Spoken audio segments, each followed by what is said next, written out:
Attack किया मेरे। कौन है? इधर आ जाओ। मीरा भाईंदर वासियों, मेरा चेहरा पूरा मीरा भाईंदर जानता है, मेरा भतीजा सुसाइड किया है। पूरा इंक्वायरी होने के बाद टिम्बा मारने का एक झाड़ू मारने वाली, यदि मेरे भतीजा कोरोना पॉजिटिव टिम्बा में आग लगा के जाएगा और और जो भी है एमबीएमसी कमिश्नर सब यहाँ पे आ, नहीं तो मैं अपनी औकात दिखाएगा तेरे को। मरने के बाद मेरे भतीजा को ना कोरोना पॉजिटिव बताएगा, एक एक की औकात दिखा देगा। लूट के रखा है सबको। अभी आ गया तो कौन से सिस्टर है देखता हूँ ना, आएगा ना कौन सा डिग्री दिया तूने बताना ना।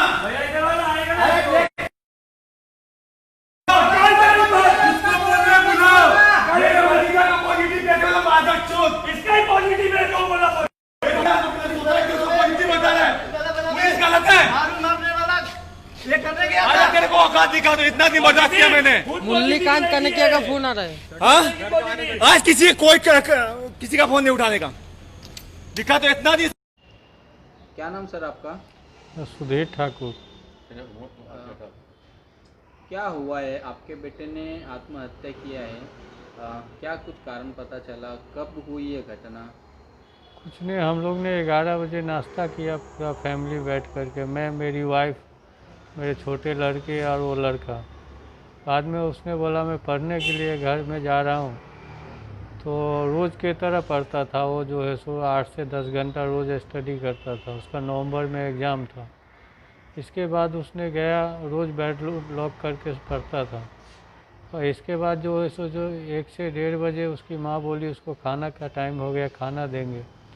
तो खाना के लिए जब दरवाज़ा खोलने गया तो खुला ही नहीं। तो जैसे ही दरवाज़ा हम लोग ने ठोक के खोले तो दोनों पैर बेड के ऊपर था और पंखा में नीचे एक चादर में सर फंसाया था। और क्या कारण है इसके पीछे उनको पता नहीं, वो जब मोबाइल का लॉक खुल जाएगा तभी पता चलेगा। आपका बेटा किस प्रकार का एजुकेशन ले रहा था, क्या कर रहा था? इंटर सीए में था। आप लोग फिर जब उनकी बॉडी को नीचे उतारे फिर आपने क्या किया? आप लोग कहाँ गए बॉडी को लेके? वहाँ से हम लोग ने डॉक्टर तिवारी के पास लेके गया। उन्होंने बोला इनको जल्दी से लेके जाइए टुंगा हॉस्पिटल में। टुंगा में ले गया तो वो बोले ये ऑफ हो गया है। फिर उसके बाद में क्या हुआ? इसके बाद वहाँ से जो कोई टिम्बा हॉस्पिटल है वहाँ सब लेके गए। मैं तो घर आ गया, मेरा होश नहीं था। फिर आगे का बात हमको, उन्होंने हमारे लड़के को आज तक एक फीवर तक नहीं आया और उसको वहाँ जाने के बाद कोरोना पॉजिटिव है। ये हो ही नहीं सकता और हम मान ही नहीं सकते हैं। क्या क्या कहना चाहेंगे आप हमारे? वो बिल्कुल महानगर पालिका अपने हिसाब से काम कर रही है, जो जस्टिस नहीं मिल रहा। जब टिम्बा अस्पताल में गए एम्बुलेंस से लेके मृतक शरीर को, और हमने जब बात किया वहाँ पे जाके, आधे घंटा तक तो एम्बुलेंस में रहा मृतक शरीर मेरे भतीजे का। जब बात किया तो उन्होंने बोला जो आज पीएम नहीं होगा।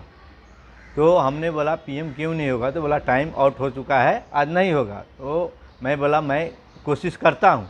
वो बोले जो आपका पहचान होगा तो होगा। मैं बोला ठीक है, मेरा भाई है, सोशल वर्कर है, इधर पब्लिक का सेवा करता है, तो शायद उसका कोई पहचान हो तो फ़ोन करेंगे।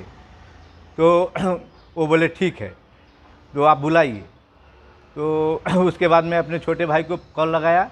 कॉल लगाने के बाद थोड़ी देर के बाद इधर उधर गया तो आया। आने के बाद इसके आने से पहले वो झाड़ू वगैरह मारता है, वो दस्ताना बिस्ताना लगा के हाथ में आया 2 आदमी। तो मैं बोला भाई मैं पुलिस वाला भी एक थे उधर गार्ड में। तो बोले, मैं बोला जो आप कहाँ जा रहे हो? तो आप हाथ मत लगाना पेशेंट को, क्योंकि डॉक्टर साहब आए नहीं हैं, तो आप पेशेंट को मृतक को छू नहीं सकते हो, आप काट खोट कुछ करना, चीरफाड़ करना मत। तो बोला नहीं नहीं। फिर क्या बोलता है, मैं तो कोरोना टेस्ट करने जा रहा हूँ। मैं बोला आपको कौन डिग्री दिया कोरोना टेस्ट करने का? आप तो लग नहीं रहे इससे जो आप डॉक्टर हो। तो मैं उसको धमकाया तो थमक गया। फिर उसके बाद मैं उधर ही खड़ा हूँ पुलिस वाले के साथ, पुलिस वाला भी है, तो वो पुलिस उसमें दिख रहा है। तो आधा मिनट हुआ एक नर्स आई, ए गेट से ए गेट में गई, आधे मिनट में आई और गई और रिपोर्ट पॉजिटिव है। मैं बोला चेक कहाँ कभी किए? मेरे ख्याल में आप डॉक्टर हो, आप बताएं जो ये कोरोना का ये जो पॉजिटिव और निगेटिव का रिपोर्ट है वो उसके लिए कितने टाइम लगते हैं? तो वो लोग कुछ बोल नहीं रहा, बोलते हैं डॉक्टर को पता है, हमें नहीं पता है। मैं बोला तो बुलाइए उनको। तो उसके बाद मैं बोला जो मेरे हिसाब से कम ये फर्स्ट टेस्ट है वो आधे घंटा का है और उसके बाद 24 घंटा या 48 घंटा, लेकिन आधे घंटा का फर्स्ट रिपोर्ट है। तो आधे मिनट में 30 सेकंड में इधर से उधर गए और आए, कब सैंपल लिया, कब ये किया, कब रिपोर्ट बनाए। वो सब हो गया, हंगामा हुआ। फिर मेरा भाई आया, संजय ठाकुर, सोशल वर्कर हैं। वो आने के बाद डॉक्टर साहब को फ़ोन लगाए, वो नंबर दिया, डॉक्टर साहब को फ़ोन लगाए। डॉक्टर साहब बोले मैं थाना से निकला हूँ, ये सारे घटना बताए जैसे ऐसे हुआ है। वो आने के बाद 9 साढ़े 9 बजे वो सारे दास्ता सुने। फिर वो गए पोस्टमार्टम किए। 1 घंटा के आसपास, 1-1.5 घंटा के आसपास लगा। फिर उसके बाद वो बोले जो बॉडी देता हूँ। उसके बाद मेरे भाई को बोले जो ठीक है आपको मैं दे रहा हूँ बॉडी, लेकिन थोड़ा संभाल के जाना। तो मैं सुना, मुझे गुस्सा आया। मैं बोला डॉक्टर साहब आप अपने स्टाफ को बचाने के लिए ये बात बोल रहे हो? जब कोरोना पॉजिटिव था पेशेंट तो आप हैंड ओवर कैसे कर रहे हो? आप पोस्टमार्टम कैसे किए? अगर था तो हमको तो कानूनन नहीं जाना चाहिए उसके पास। आप भी दावा कर सकते थे, बता सकते थे टेस्ट करके। मैं चैलेंज करता हूँ, मैं सेकंड टेस्ट कराना चाहता हूँ मैं। तो वो भी थकमक हो गई। मैं ये लगाया, मैं वही बोला देखो मेरा भाई कोई भी पार्टी में है, मैं भी कांग्रेस पार्टी में हूँ, लेकिन मैं अन्याय नहीं सहूँगा। जो है सही, अगर पॉजिटिव था तो आप भी अपना चैलेंज ये करो, मैं चैलेंज दे रहा हूँ और मुझे भी संतुष्टि होने दो। और नहीं हुआ तो जो नर्स की है मैं उसका भी ये कोरोना टेस्ट कराना चाहता हूँ और उसका रिजाइन भी चाहता हूँ। ये बात कह के मैं किया। फिर मेरे भाई को ये करने लगा और भाई को बोलने लगा जो मैं देता हूँ आप लेके जाओ। तो मैं बोला जो मेरे अपने रीति रिवाज से करना है तो बोला घर पे भी लेके जाओ। जब कोरोना पॉजिटिव था तो रीति रिवाज के साथ कैसे छोड़े? जब हमारे साथ अन्याय हो रहा है तो जनता के साथ, मेरा बहन जनता के साथ, गरीब जनता को जिसको ABCD नहीं पता है उसके साथ क्या होता होगा?